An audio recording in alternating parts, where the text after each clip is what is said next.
Hello, and welcome to the first episode of my Western Railway Franchises mini-series. In this series, we'll be looking at the operators of services across the west of England. Today we start off with the first and only Intercity Great Western operator, First Great Western, who we will look at up until their 2015 rebrand. We'll ask the question of whether or not First Great Western should be deemed as a successful operator or not. Do like and subscribe so you don't miss subsequent episodes where I'll be looking at the other Western operators of Thames Trains, First Great Western Link and Wessex Trains, as well as the current operator Great Western Railway. Do like, subscribe and consider joining the channel for exclusive perks if you enjoy this video. Thank you.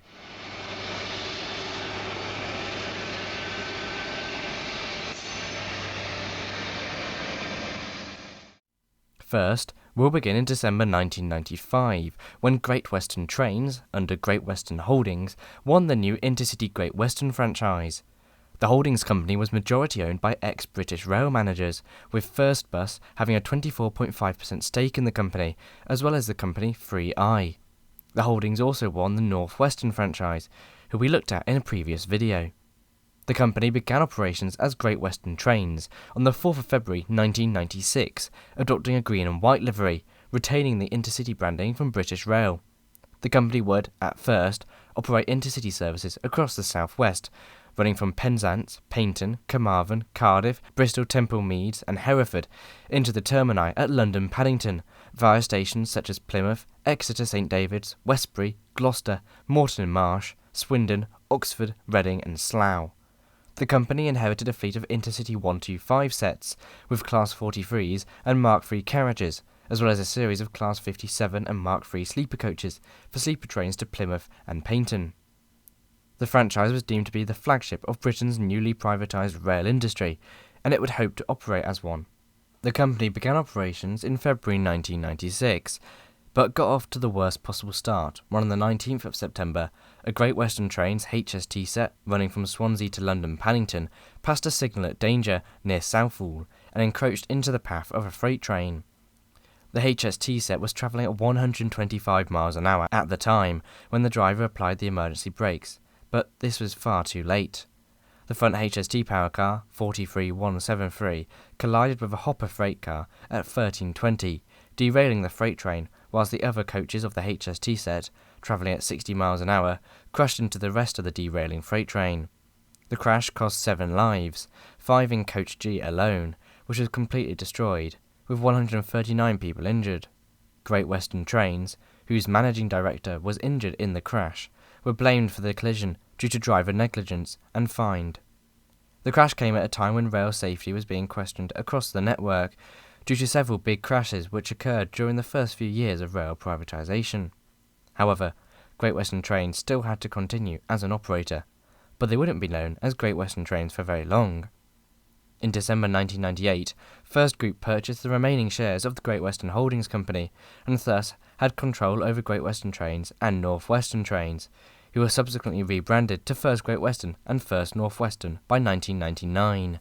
Sadly for First Great Western, their operations would begin with another rail crash, this time one of the largest crashes in the 20th century.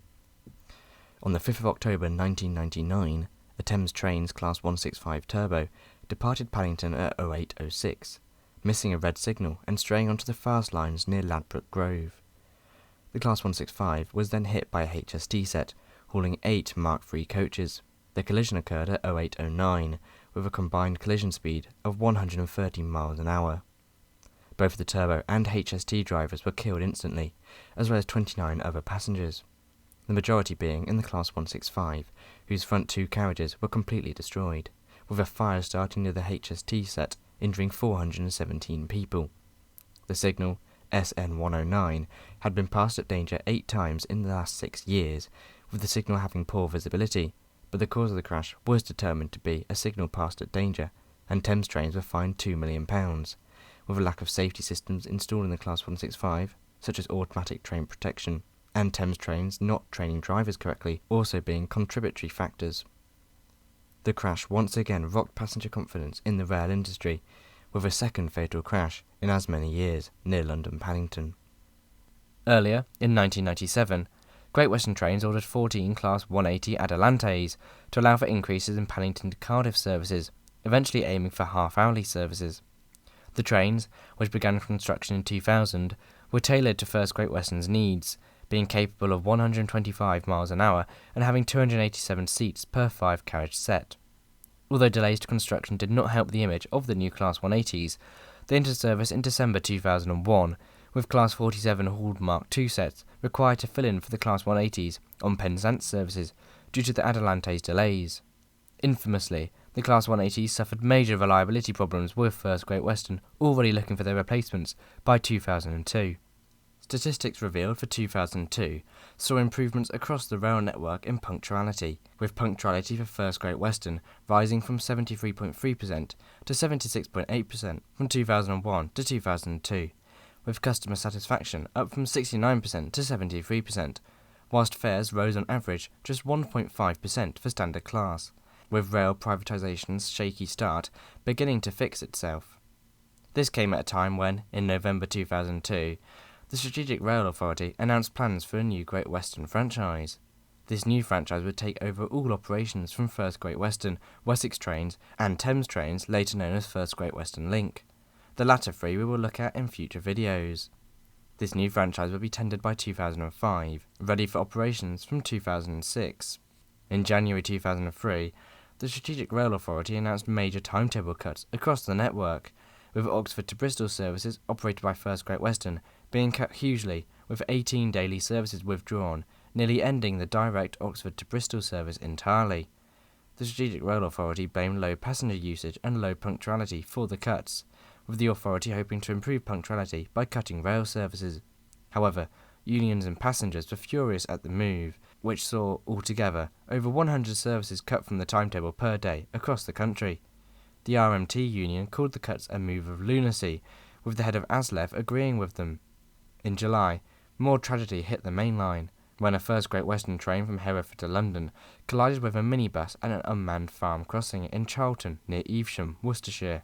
2 rail passengers were injured, whilst 3 of the minibus passengers were sadly killed.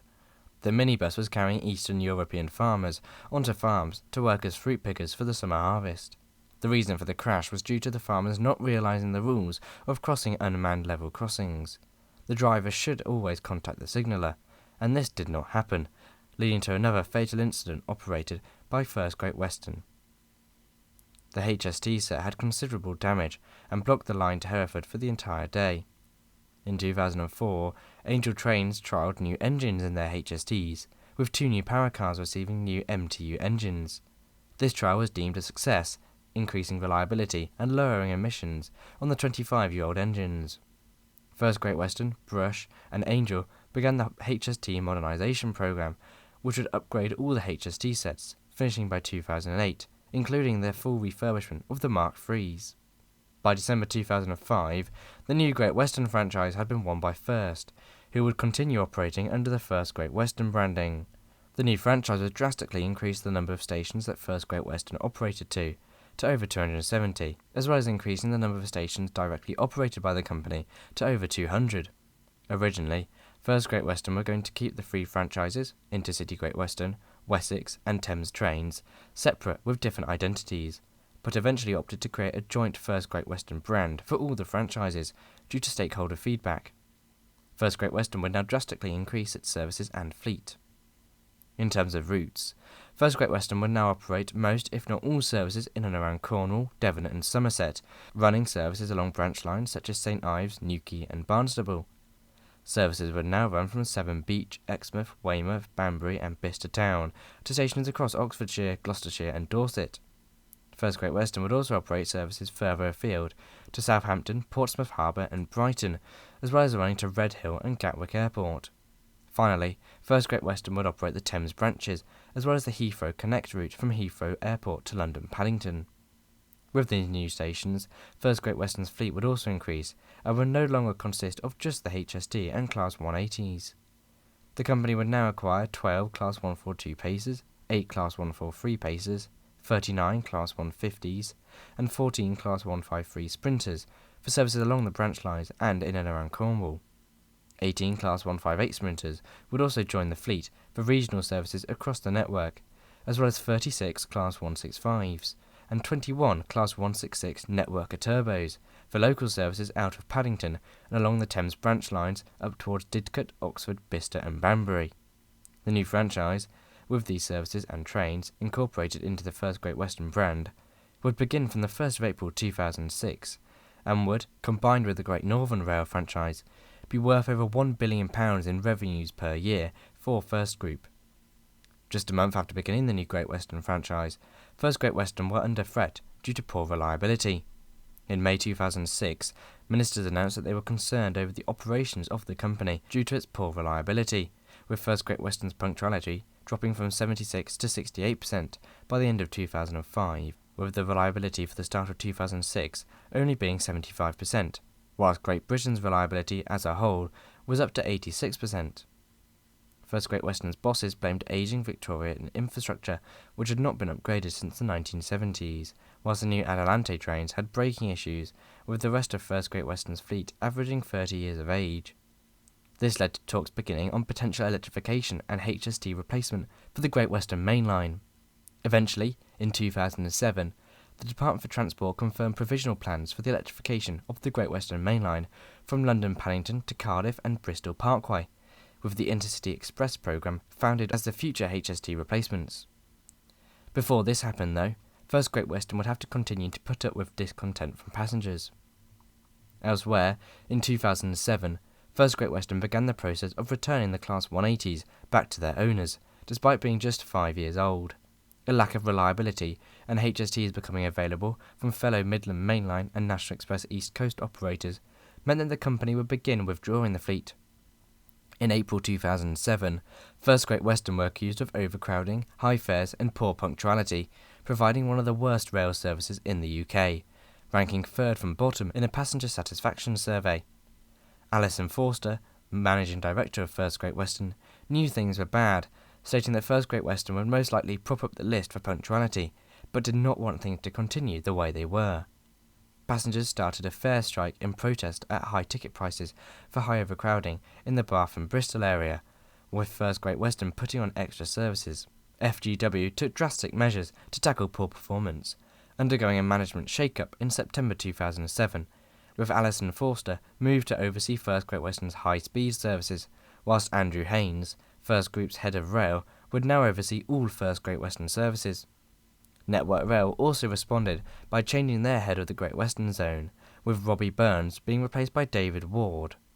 2007 also saw First Great Western receive more Class 142s and 150s, with the beginning of the refurbishment programme for the Class 158 Sprinters, with the units receiving new lights, seats, floor coverings and CCTV cameras, with an extra 5 Class 150s from Arriva Trains Wales also expected to begin operations for First Great Western on a temporary basis from 2008. However, whether First Great Western would even operate past 2008 was at doubt, with the company being close to being stripped of its franchise in February.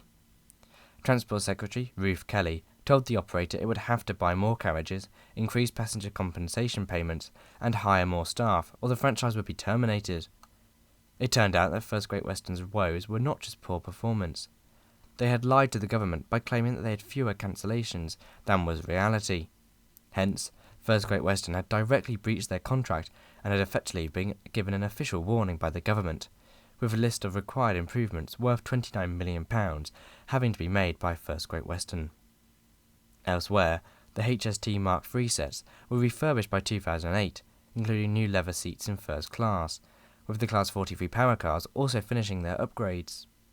Also in 2008, First Great Western confirmed it would be creating some hybrid, three-carriage Class 158s to increase capacity, allowing for, in total, 13 Class 158 sets to operate between Portsmouth and Cardiff, as well as Great Malvern and Weymouth.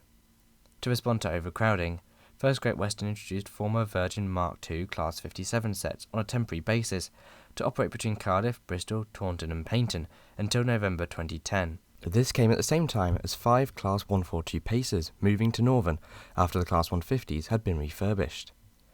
In 2009, the Department for Transport confirmed it would be approving a £1.1 billion upgrade to the Great Western Main Line, electrifying 300 miles of track from London to Oxford, Newbury and Cardiff via Reading, as well as Didcot.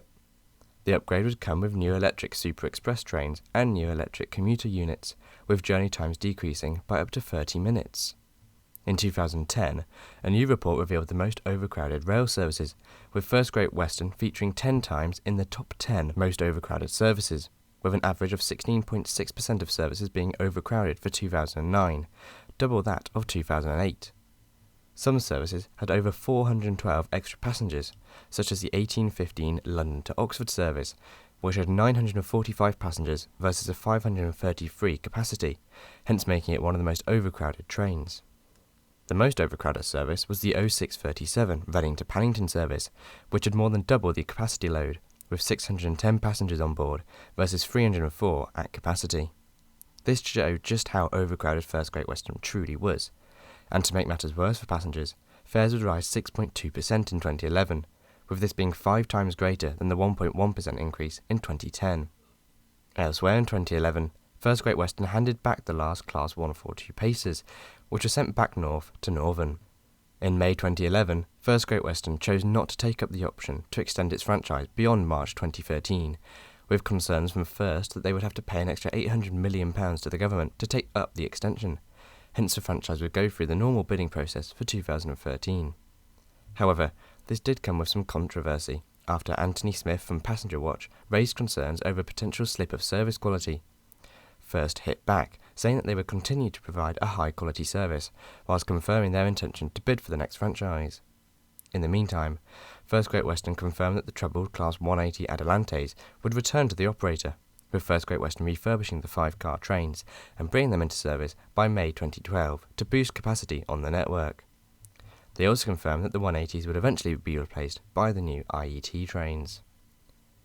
In March 2012, Arriva, First Group, National Express and Stagecoach were all shortlisted to bid for the new franchise, with the winner due to be announced in December 2012, with this eventually pushed back to March 2013. This new franchise would eventually see the new Intercity Express trains brought into service, as well as other huge capacity upgrades. In October, the franchise was once again delayed due to issues with rail franchising process, with the government reviewing how it conducted the franchising process after First won the Intercity West Coast franchise in the wrong manner. In January 2013, the government confirmed the franchising process for the Great Western franchise would be scrapped, and First Great Western would be handed a temporary extension of services for 2 years. Transport Secretary Patrick McLaughlin said the government would undertake a thorough review of the franchising process, but some looked into the paperwork and saw that the Department for Transport had filed paperwork under the Directly Operated Railways name to take over the franchise as a nationalised operator. This was, however, just in case the talks with First Great Western on a franchise extension collapsed. Before the outcome of these negotiations, First Great Western was forced to apologise after a breakdown on a Penzance to London service in August 2013 led to 500 passengers being stranded for nearly 6 hours, with toilets running out of water and the buffet car emptied of food. Although First Great Western did give passengers a full refund and free tickets for another journey, this was not acceptable to those who missed connections, flights and holidays. Eventually, First Great Western confirmed that it would be retaining all its services on a deal which would last until July 2015 at the latest, but would not include the new IET trains, which would be expected to come into service after the extension ended. The new franchise, which First Great Western would have to pay £32.5 million to the government for, rather than the £800 million if they chose to extend their franchise earlier, would see First Great Western have to build a new depot near Reading for the new IET trains. In February 2014, passenger satisfaction was still low, with a survey on the best commuter operators putting First Great Western at the very bottom, the worst operator in the UK. 80% of passengers believed fares were too high, whilst 10% suggested that toilets needed to be improved. Regardless of this, First Great Western announced that it would be expected to be given an extra extension from 2015 until at least 2020, seeing through the entire Intercity Express programme, despite leaving a potential £300 million black hole in the Department for Transport's finances. Labour suggested that the deal was a sweetheart one, which would cost the taxpayer hugely and would include no returns to the taxpayer. First Great Western responded by suggesting that it recognised the problems encountered, with news of First Great Western finishing bottom in another survey from Passenger Focus also being revealed at around the same time in 2014. First Great Western pointed passengers to their 5 factors, which they were hoping to improve on: punctuality, value for money, customer service issues resolved, staff on trains, and staff at stations. 2014 also came with a new image for First Great Western, with the Mark III coaches being refurbished to a new Great Western Railway brand, featuring a new logo and interior green colour scheme, with many wondering whether First Great Western will be rebranding completely. This was built on in October 2014, when First Great Western was confirmed to have been offered a new franchise deal until 2019, with the Department for Transport suggesting that changing operators whilst the electrification and new train programme was occurring would be damaging and would make the transition potentially even more disruptive. The new franchise would begin in September 2015 and would include the brand new Intercity Express programme, which First Great Western would deliver. However, First Great Western would not deliver the new franchise improvements as First Great Western. Instead, they would rebrand for September 2015 as Great Western Railway, with a new green livery applied to all its trains, including the new IETs. But, just before First Great Western began its new franchise with the change of name to Great Western Railway, it had to deal with strikes, with the RMT union members walking out in July 2015 due to concerns of job losses on the new Hitachi IETs, with more than 40% of services not running.